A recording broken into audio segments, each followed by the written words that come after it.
Vlogger muda dan cantik ini, Lan Lan, sedang melakukan siaran langsung. Di tengah siaran, dia mandi. Para penggemarnya sangat bersemangat. Tapi tiba-tiba, pintu kamar terbuka. Seorang pria menyelinap masuk. Pria itu muncul di siaran langsung Lan Lan. Tiba-tiba, layar menjadi gelap. Melihat seseorang menyelinap masuk, penggemar semakin bersemangat. Mereka pikir itu sudah direncanakan untuk meningkatkan jumlah penonton. Tapi ternyata, itu adalah penculikan. Lan Lan sudah diikat dan disekap di sebuah ruangan.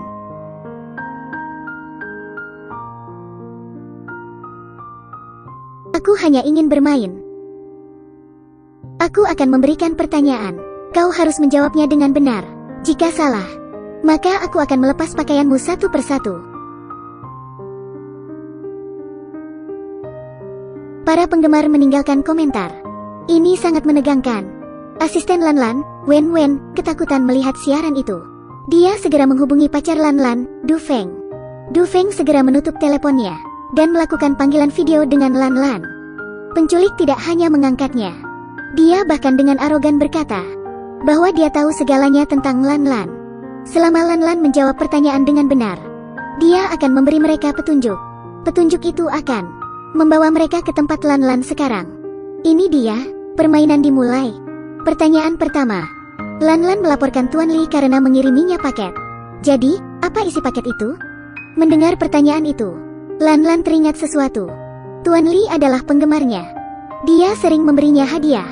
Untuk berterima kasih, Lan Lan mengirimkan sebuah surat. Beberapa hari kemudian, Tuan Li mengiriminya hadiah lagi. Itu gelang. Kemudian dia mengajak Lan Lan makan. Tapi Tuan Li menggodanya. Lan Lan pun sangat marah, lalu menamparnya. Sepertinya Tuan Li kesal. Apakah penculik ini dikirim Tuan Li untuk membalas dendam?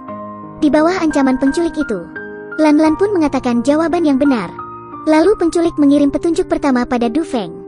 Tapi itu hanya serangkaian kode yang berantakan. Siapa yang tahu apa artinya ini?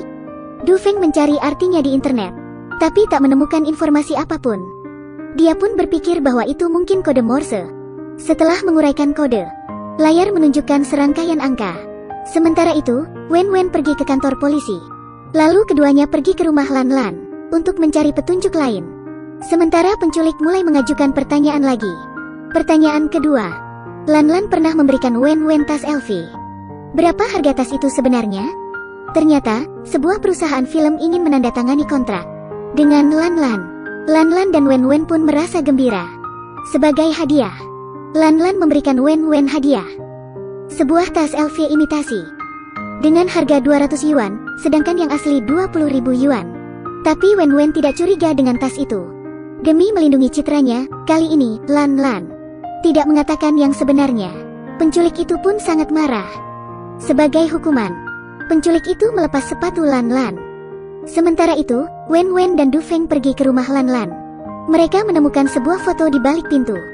Itu adalah gambar area revitalisasi. Mereka pun ingat, saat penculik itu berputar, bangunan seperti itu tampak dari jendelanya. Sepertinya, penculik itu berada di area revitalisasi. Dari jarak antara jendela dan bangunan itu, juga arah lampu neon.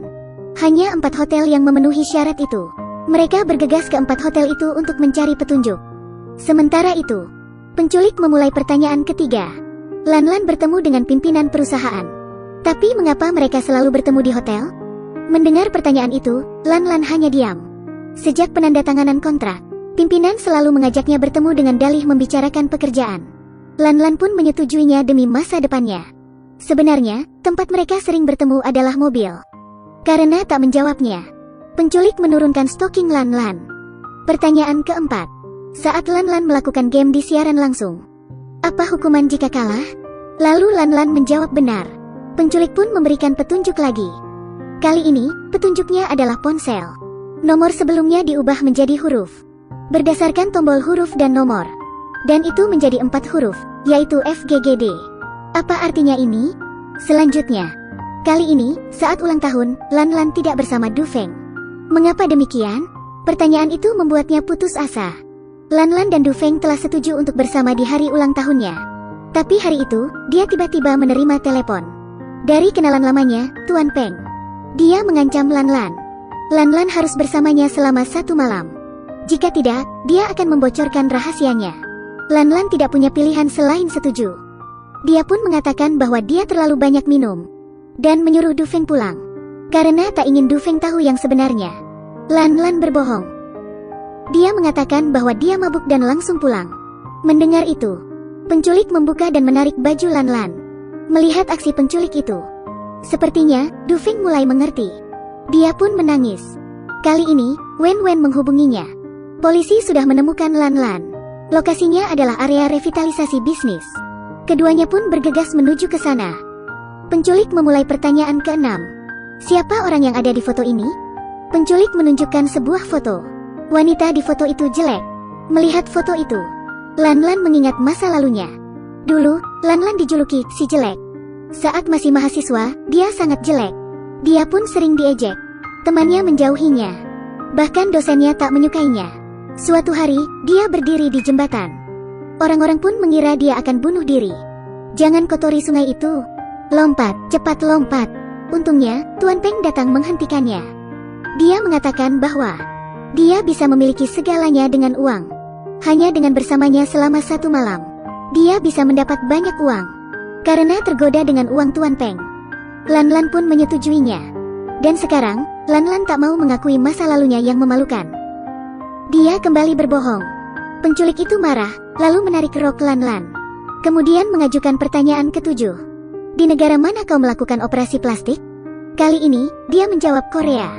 Untuk mengubah nasibnya, dia pergi ke Korea untuk operasi plastik. Jawabannya kali ini membuat penculik sangat puas. Dia pun memberi Du Feng petunjuk papan ketik. Apa hubungan antara huruf FGGD dan papan ketik? Du Feng tidak tahu apa artinya. Tiba-tiba, dia teringat. Jika papan ketik QWE diganti dengan ABC, FGGD menjadi NOOM. Jika dibalik, menjadi MOON, yang berarti bulan. Dia pun menyimpulkan bahwa Lan Lan berada di toko Pulau Bulan. Du Feng segera melaporkan petunjuk ini ke polisi. Wen Wen pun bergegas ke hotel. Sementara itu, penculik mengajukan pertanyaan ke-8. Ketika kelas 6, kau menulis sebuah esai berjudul Keinginanku. Apa keinginanmu itu? Dia membuat pilihan ABCD. Salah satunya adalah Su Chao. Mendengar nama itu, kenangan menyakitkan itu muncul kembali. Su Chao adalah teman masa kecilnya. Ketika anak-anak menggertaknya, Su Chao datang membantunya. Keduanya pun berteman dan berjanji akan bertemu lagi. Lan Lan pun menangis. Dia tak pernah melupakan anak kecil yang telah membantunya itu. Melihat ekspresi Lan Lan, penculik itu tiba-tiba melompat di kasur. Melihat itu, Lan Lan menebak bahwa dia adalah Su Chao. Penculik melepaskan maskernya dan mengakui identitasnya. Dia adalah Su Chao. Setelah bertahun-tahun mengikuti dan mengamati Lan Lan, Su Chao merasa kesulitan dan membenci Lan Lan yang tidak menemuinya. Mengapa Lan Lan menjadi seperti ini? Dia sangat marah, tapi tak punya tempat untuk melampiaskannya. Oleh karena itu, Su Chao menculik Lan Lan. Dia ingin membantu Lan Lan menemukan dirinya sendiri. Melihat Su Chao menjadi seperti ini, Lan Lan sangat tertekan. Su Chao sedang berjuang melawan penyakitnya. Ternyata, alasan Lan Lan mencari uang dan menjadi seperti ini adalah untuk mengobati penyakit Su Chao. Saat Su Chao masih merasa terkejut, Wen Wen dan Du Feng sudah sampai dan segera masuk. Mereka menyelamatkan Lan Lan. Polisi pun menangkap Su Chao. Ini adalah akhir dari cerita ini. Oke, sekian review kali ini. Sampai jumpa.